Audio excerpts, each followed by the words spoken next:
നമസ്കാരം, മലയാളി വാർത്തയിലേക്ക് സ്വാഗതം. പെരിങ്ങോം മാതമംഗലത്ത് നിന്ന് കാണാതായ യുവതിയെ മറ്റൊരു വീട്ടിൽ മരിച്ച നിലയിൽ കണ്ടെത്തിയതിന് പിന്നിൽ കൊലപാതകവും ആത്മഹത്യയും എന്ന നിഗമനത്തിൽ പോലീസ്. ഈ വീട് നോക്കാൻ ഏൽപ്പിച്ചിരുന്ന യുവാവിനെ ഇവിടെ നിന്ന് 22 കിലോമീറ്റർ അകലെയുള്ള റബ്ബർ തോട്ടത്തിൽ തൂങ്ങി മരിച്ച നിലയിലും കാണപ്പെട്ടു. സംഭവത്തിൽ മറ്റൊരാൾക്ക് പങ്കുണ്ടെന്ന് കരുതുന്നില്ലെന്നാണ് പോലീസിൽ നിന്ന് ലഭിക്കുന്ന സൂചന. എന്നാൽ ബന്ധുക്കൾ സംശയം ഉന്നയിച്ചതിനാൽ കൂടുതൽ അന്വേഷണം നടക്കും. ഇരുവരും സുഹൃത്തുക്കളാണ്. യുവതിയെ കൊലപ്പെടുത്തിയ ശേഷം യുവാവ് ജീവനൊടുക്കിയതാകാമെന്നാണ് പോലീസിന്റെ പ്രാഥമിക നിഗമനം. മാതമംഗലം സ്വദേശി അനില, കുറ്റൂർ ഇരുൾ സ്വദേശി സുദർശനൻ പ്രസാദ് എന്ന ഷിജു എന്നിവരാണ് മരിച്ചത്.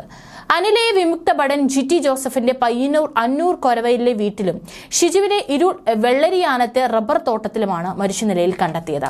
പരമാവധി തെളിവ് ശേഖരണത്തിന് ശേഷം കേസന്വേഷണം പോലീസ് അവസാനിപ്പിക്കും. അനിലയും ഷിജുവും സ്കൂൾ ഒരുമിച്ച് പഠിച്ചവരാണെന്നും വിവരമുണ്ട്. അടുത്ത സുഹൃത്തുക്കളുമായിരുന്നു. ഇതുമായി ബന്ധപ്പെട്ട ചില പ്രശ്നങ്ങൾ ഉണ്ടായതോടെ ബന്ധത്തിൽ നിന്ന് പിന്മാറാൻ ബന്ധുക്കളടക്കം അനിലയെ നിർബന്ധിച്ചു. അനിൽ അതിന് തയ്യാറായെങ്കിലും ബന്ധം തുടരാൻ ഷിജു നിർബന്ധിച്ചുവെന്നാണ് വിവരം. ഇതുമായി ബന്ധപ്പെട്ട പ്രശ്നങ്ങളാകാം കൊലയ്ക്ക് പിന്നിലെന്നാണ് പോലീസ് നിഗമനം. അനിലയ്ക്ക് 2 മക്കളുണ്ട്. ഷിജുവും വിവാഹിതനാണ്, 2 മക്കളുടെ പിതാവുമാണ്. ഇരുവരും അടുത്ത കാലത്ത് സോഷ്യൽ മീഡിയയിലൂടെയാണ് അടുത്തത്. ടാപ്പിംഗ് തൊഴിലാളിയായ ഷിജുവിന്റെ വീടിനടുത്താണ് റബ്ബർ തോട്ടം. സഹോദരനാണ് ഇന്നലെ രാവിലെ ഇയാളെ മരിച്ച നിലയിൽ കണ്ടെത്തിയത്.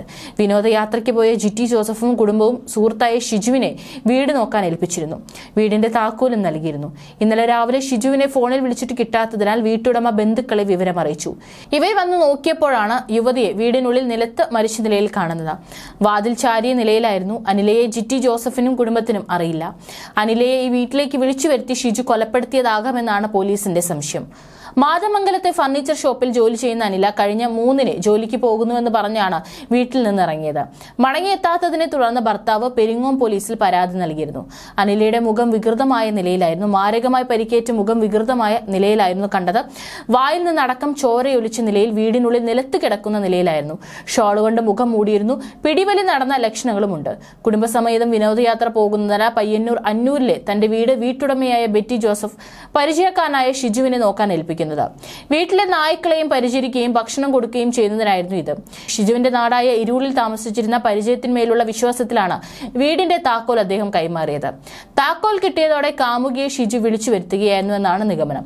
ഞായറാഴ്ച രാവിലെ ബെറ്റിയുടെ വീട്ടിൽ നിന്ന് നായ്ക്കളുടെ അസാധാരണമായ കുര കേട്ടാണ് സമീപവാസികൾ ഉണർന്നത്. തലേ ദിവസം അസ്വാഭാവികമായൊന്നും വീട്ടിൽ നിന്ന് കേട്ടിരുന്നില്ലെന്നും സമീപവാസികൾ പറഞ്ഞു. അതേസമയം വെള്ളിയാഴ്ച ഷിജുവിനെ പരിസരത്തുള്ള വീട്ടമ്മമാർ കണ്ടിരുന്നതായി വിവരമുണ്ട്. നായ്ക്കളുടെ കുര കേട്ടാണ് പരിസരവാസികൾ ബെറ്റിയുടെ ബന്ധുക്കളെ വിവരം അറിയിക്കുന്നത്. തുടർന്ന് അവർ സ്ഥലത്തെത്തി പരിശോധിക്കുമ്പോഴാണ് ഒരു സ്ത്രീയുടെ മൃതദേഹം നിലത്ത് കിടക്കുന്ന നിലയിൽ കാണുന്നത്. രക്തം വാർന്നൊലിക്കുന്ന നിലയിലുള്ള ശരീരം കണ്ട ഉടൻ അവർ പോലീസിനെ വിവരം അറിയിക്കുകയായിരുന്നു. തുടർന്ന് പോലീസ് എത്തിയിട്ടാണ് അന്വേഷണം തുടങ്ങിയത്.